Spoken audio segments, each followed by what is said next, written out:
Hello, I'm Chris Williams from Read Comics They're Bad For You, the name of my YouTube channel. Or if you're watching this on BitChute, the name of my BitChute channel is Comic Freak. Today we're going to be talking about Star Wars again with another vile hit piece they've made against us with this article, The Rise of Skywalker Takes Flight After the Rise of the Star Wars Trolls. Get ready for the cringe, folks, because the writer of this article is going to throw everything he can at us if you don't like The Last Jedi or the Disney Star Wars movies. CNN Star Wars has always enjoyed a strong bond with fans, which has become one of its defining features, yet as The Rise of Skywalker brings the original saga to a close, The Rise of the Trolls threatens to fundamentally change that relationship. How? Being critical of movies we don't like is going to threaten to change that relationship? It changed the moment Disney bought Star Wars and started putting this agenda politics into it. The backlash against The Last Jedi, the 8th movie in this particular series, turned inordinately rhetoric. While there are legitimate questions about how representative those voices are, they are legitimate. The Last Jedi was a completely horrible movie that should not have been made, and it shouldn't be included in the Star Wars canon. I mean, you got rid of the extended universe just to include something like this? How about making The Last Jedi disappear, huh? Now, folks, I have to tell you what's going to be read next. Well, it's unbelievably idiotic. And indeed, what role Russian trolls and political propagators played in dragging the comments into the sewer. Russian trolls and political propagators are now included in the Star Wars fandom. Well, the fandom that hates the Disney Star Wars movies. We're all Russian trolls now. This is idiotic. The cacophony from social media has at times made it easier to simply tune out those voices rather than engage them. It's worth noting that this appraisal comes from someone who harbored plenty of misgivings about The Last Jedi. It doesn't sound like it. In contrast to much of the critical establishment, some of the recent complaints about the film and the choices made by writer-director Rian Johnson to these ears made perfect sense.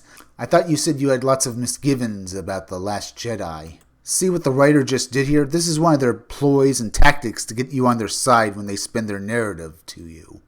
The tone, however, became absurdly ugly, lashing out in ways that exhibited a loss of perspective, forgetting that this is a fantasy controlled by a major corporation. Yeah, and that major corporation is destroying this property, and no one wants to look at it. But absurdly ugly? I wouldn't say that. We're just angry at what Star Wars has become. There to be enjoyed, debated, or disappointed about as such, but one over which no fan can claim personal ownership of. I disagree now. I used to think the other way, but yeah, we do have a personal ownership of Star Wars, more than any corporation. However much time and money, energy they invest in it.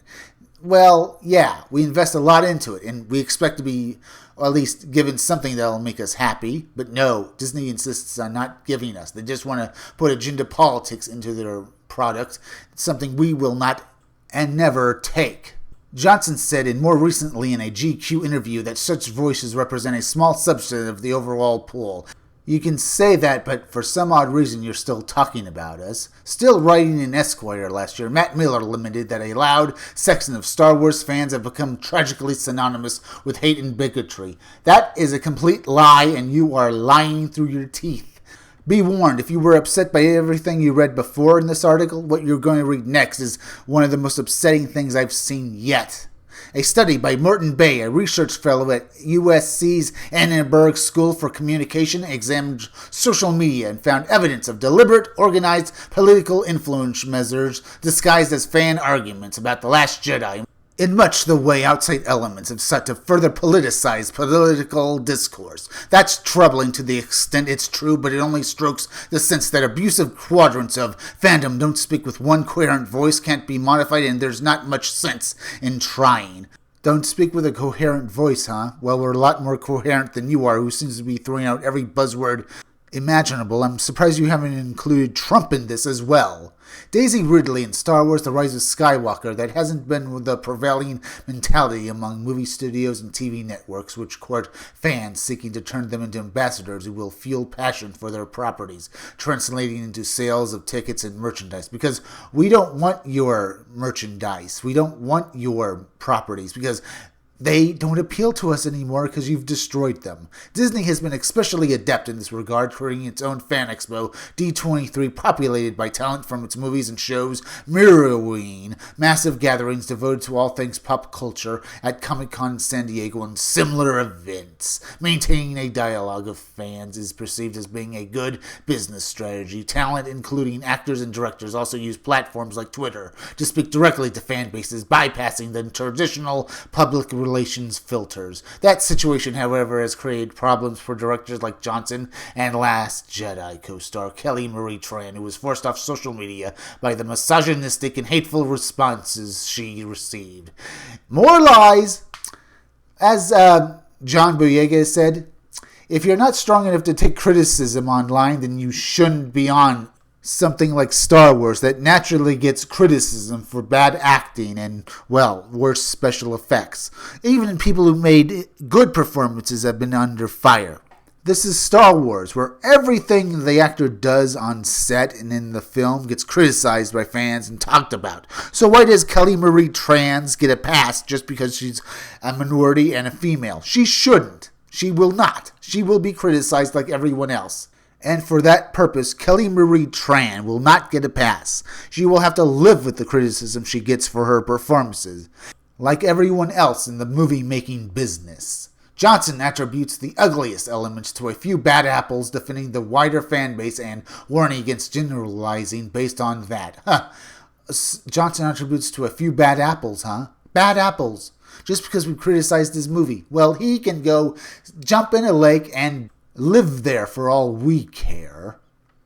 On social media, a few unhealthy people can cast a big shadow on the wall, but over the past 4 years I've met lots of real fellow Star Wars fans, he wrote at the time. We like and dislike stuff, but we do it with humor, love, and respect. I have my doubts about that you respect Star Wars, Rian Johnson. Yet, as Wired senior editor Angela Watercutter noted that her own run-in with trolls when some of those participating in a convention, real or digitally concocted, are seemingly there just to stroke discord when it's impossible to know which sentiments are real and what motivates the people sharing them. Discourse crumbles. The release of another Star Wars movie is always an occasion, one destined to create strong opinions, pro and con. Fans also have avenues now to exult or vent publicly in ways that were scarcely imaginable when the movie first premiered in 1977, and Disney wants to keep them in a baying mood. The rise of the trolls, however, hovers over The Rise of Skywalker, and given the difficulty separating conventional heartfelt gripping from bad faith trolling, the best advice might come from another memorable science fiction movie franchise, remembering that in space no one can hear you scream. Who are you telling that to? That's just meaningless buzzwords you've just said. Quotes from another franchise because you can't think of anything more memorable than that. You, the writer of this article, is just another cucked fanboy of Disney. You don't care about Star Wars. You might say you do, but I doubt that you are a true Star Wars fan because this article is just a pile. It has nothing in it but has Russian trolls, so guess what? I count you as someone having Trump derangement syndrome because there's no way in hell Russian agents had anything to do with bombing The Last Jedi. It was legitimately a bad movie. The entire fandom agrees with that. The ones that don't are probably people who enjoy anything made by Disney, and they have such filters on that I doubt there's anything that could ever possibly pierce their thick skulls. If you like this video, subscribe. Make sure you're still subscribed because YouTube is currently doing a subscriber purge as well as a ad revenue purge, so make sure you are still subscribed. If you're watching my videos but you have not subscribed, please subscribe to me. Subscribe to my YouTube channel, read comics, they're bad for you, then go over to BitChute and subscribe to my BitChute channel, Comic Freak. Hit that bell for notifications, hit that like button, and leave some comments down below. And if you could you please share this video video, share it on Twitter and share it on Facebook. Share it anywhere you think it would do the most good, because YouTube is not going around promoting their own YouTube creators anymore, and it would really help me if you could please share this video. Now listen closely.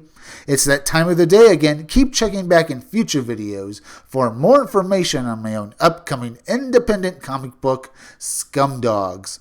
I'm Chris Williams, and I'll be back again tomorrow with another video or review.